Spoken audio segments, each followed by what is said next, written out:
रात का समय था। आसमान में बादल छाए हुए थे और हल्की हल्की बारिश हो रही थी।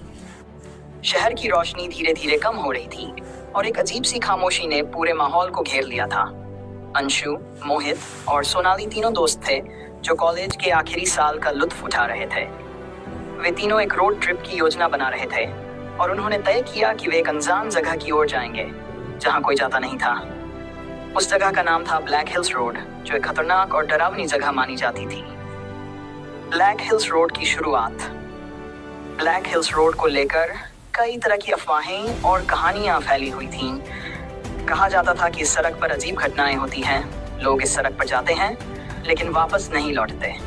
वहां पर भूत प्रेत और आत्माओं का वास माना जाता था। लेकिन तीनों दोस्तों ने इन अफवाहों पर ध्यान नहीं दिया और उस रोमांचक सफर पर निकल पड़े। सफर की शुरुआत। तीनों दोस्त अपनी कार में बैठकर ब्लैक हिल्स रोड की ओर बढ़ चले। शुरुआत में सब कुछ सामान्य था। रास्ता सुनसान और घने जंगलों से घिरा हुआ था। जैसे जैसे वे आगे बढ़ते गए, मौसम और भी खराब होने लगा। अंधेरा इतना घना था कि गाड़ी की हेडलाइट्स भी बमुश्किल सड़क को रोशन कर पा रही थीं। चारों ओर घना जंगल, ऊंचे ऊंचे पेड़ और उन पर बैठे काले कौवे एक डरावना माहौल बना रहे थे। सोनाली ने कहा, क्या तुम लोगों को भी अजीब सा लग रहा है? यह रास्ता कुछ ज्यादा ही सुनसान है। मोहित हंसते हुए बोला, अरे सोनाली, तू तो पहले से ही डर रही है। बस थोड़ी देर में पहुंच जाएंगे। अंशु भी मजाक करते हुए बोला, भूत से डर लगता है क्या? तीनों हंसने लगे, लेकिन उन्हें नहीं पता था कि यह हंसी ज्यादा देर तक नहीं रहने वाली। पहला डरावना संकेत। जैसे ही वे एक मोड़ पर पहुंचे, उनकी कार अचानक रुक गई। मोहित ने कई बार कार स्टार्ट करने की कोशिश की, लेकिन इंजन ने कोई प्रतिक्रिया नहीं दी। मौसम और खराब हो गया। बिजली चमकने लगी और बारिश तेज हो गई। तभी उनकी नजर सड़क के किनारे एक बूढ़े आदमी पर पड़ी। वह बूढ़ा आदमी काफी अजीब दिख रहा था। उसके कपड़े पुराने और फटे हुए थे। उसका चेहरा झुर्रियों से भरा था और उसकी आंखें खाली और डरावनी थी। उसने हाथ उठाकर उनकी ओर इशारा किया, जैसे कि वह कुछ कहना चाहता हो। अंशु ने कहा, उसे क्या हुआ? वह हमें क्यों देख रहा है? सोनाली ने घबराते हुए कहा, चलो उसे नजरअंदाज करते हैं, ये जगह सही नहीं लग रही। लेकिन मोहित ने हिम्मत करके उस आदमी से बात करने का फैसला किया। वह गाड़ी से उतरा और उस आदमी के पास जाकर पूछा, आप यहाँ क्या कर रहे हैं? आपको मदद चाहिए? बूढ़े ने धीमे स्वर में कहा, इस रास्ते पर मत जाओ, यह रास्ता तुम्हें निकल जाएगा। यहाँ कई लोग खो गए हैं और कोई वापस नहीं आता। मोहित ने हंसते हुए उसकी बात को नजरअंदाज कर दिया और वापस गाड़ी में आकर दोस्तों से कहा, यह पागल बूढ़ा है, डराने की कोशिश कर रहा है। रास्ते का साया। फिर वे तीनों गाड़ी में बैठकर आगे बढ़ गए। थोड़ी देर बाद उन्हें लगा कि कोई उनका पीछा कर रहा है। पीछे मुड़कर देखा तो वही बूढ़ा आदमी खड़ा था, बिना हिले डुले उसी जगह। उन्हें लगा कि शायद वह उनका भ्रम था। लेकिन जैसे ही वे आगे बढ़े, उन्हें एक और अजीब घटना का सामना करना पड़ा। सड़क के बीचों बीच एक महिला खड़ी थी, सफेद साड़ी पहने हुए। उसके बाल बिखरे हुए थे और चेहरा नीचे की ओर झुका हुआ था। सोनाली ने घबराकर कहा, वह महिला कौन है? इतनी रात में यहाँ क्या कर रही है? मोहित ने गाड़ी को धीमा किया और जैसे ही उन्होंने महिला के पास जाकर देखा, वह अचानक गायब हो गई। तीनों दोस्तों की हालत खराब हो गई। अंशु ने कहा, यहाँ कुछ बहुत अजीब है, हमें वापस चलना चाहिए। लेकिन अब कार का इंजन स्टार्ट नहीं हो रहा था। वे तीनों कार के अंदर बैठे बैठे डर के साए में घिर चुके थे। चारों ओर गहरी खामोशी छा गई। तभी कार के शीशों पर जोर से किसी ने खटखटाया। सोनाली ने धीरे धीरे शीशा नीचे किया तो देखा कि वही महिला फिर सामने खड़ी थी। इस बार उसने सिर उठाया और उसकी लाल आंखें तीनों को घूरने लगीं। उसका चेहरा विकृत और भयानक था।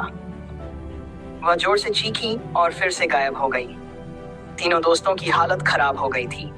उन्हें समझ नहीं आ रहा था कि क्या किया जाए। तभी अचानक से कार अपने आप स्टार्ट हो गई और बहुत तेजी से पीछे की ओर जाने लगी। मोहित ने ब्रेक लगाने की कोशिश की, लेकिन ब्रेक काम नहीं कर रहे थे। कार अजीब तरह से खुद ही चलने लगी, जैसे कि कोई अदृश्य शक्ति उसे नियंत्रित कर रही हो। पुरानी हवेली। कार ने उन्हें एक पुरानी उजड़ी हुई हवेली के सामने लाकर रोक दिया। हवेली बेहद डरावनी थी, टूटी फूटी और जर्जर हालत में। हवेली के आसपास काले कौवे उड़ रहे थे और हर कोने से अजीब सी आवाजें आ रही थी। अंशु ने कहा, हमें यहाँ से निकलना चाहिए, यह जगह ठीक नहीं है। लेकिन दरवाजे अपने आप खुल गए और हवेली के अंदर से किसी ने उन्हें अंदर आने का इशारा किया। मोहित और सोनाली ने अंदर जाने का फैसला किया, जबकि अंशु बाहर रुकना चाहता था। अंदर पहुंचने पर उन्हें हर दीवार पर पुराने खून के धब्बे दिखाई दिए। हवेली के अंदर अजीब सी गंध फैली हुई थी। वहां कोई पुरानी पेंटिंग्स और टूटी हुई फर्नीचर बिखरी हुई थी। डरावनी घटनाओं की शुरुआत। जैसे ही वे अंदर गए, दरवाजे जोर से बंद हो गए और हवेली में अंधेरा छा गया। सोनाली ने टॉर्च निकाली और चारों ओर देखने लगी। अचानक से एक पुरानी दीवार पर एक परछाई दिखाई दी, जो उनके हर कदम के साथ बढ़ रही थी। सोनाली ने कहा, यह परछाई हमारे साथ चल रही है, यहाँ से बाहर निकलने का रास्ता ढूंढो। उन्होंने कई बार दरवाजे को खोलने की कोशिश की, लेकिन वह बंद ही रहा। तभी हवेली के अंदर किसी के हंसने की आवाज आने लगी। यह आवाज धीरे धीरे तेज होती गई और चारों ओर गूंजने लगी। मोहित ने हिम्मत करके कहा, बाहर आओ, लेकिन कोई जवाब नहीं आया। अचानक हवेली के पुराने पियानो ने अपने आप बजना शुरू कर दिया। कमरे की खिड़कियां अपने आप खुलने और बंद होने लगीं। टेबल पर रखी हुई चीजें अपने आप गिरने लगीं। सब कुछ इतना अजीब और डरावना हो गया कि तीनों का दिल जोर जोर से धड़कने लगा। रहस्य का खुलासा। अंशु ने ध्यान से दीवारों पर लगे चित्रों को देखा और एक पुरानी पेंटिंग के पीछे छिपे एक दरवाजे को खोज निकाला। दरवाजा खुलते ही वे एक और कमरे में पहुंच गए, जहां पर कुछ अजीब और भयानक चीजें रखी हुई थीं। एक पुरानी डायरी और कुछ पुराने कपड़े बिखरे हुए थे। मोहित ने डायरी उठाई और पढ़ने लगा। उसमें लिखा था कि यह हवेली एक बार एक धनी परिवार की थी, जो अचानक गायब हो गया था। उनके गायब होने के बाद इस हवेली में कई डरावनी घटनाएं हुई और लोगों का मानना था कि परिवार की आत्माएं इस हवेली में भटक रही हैं।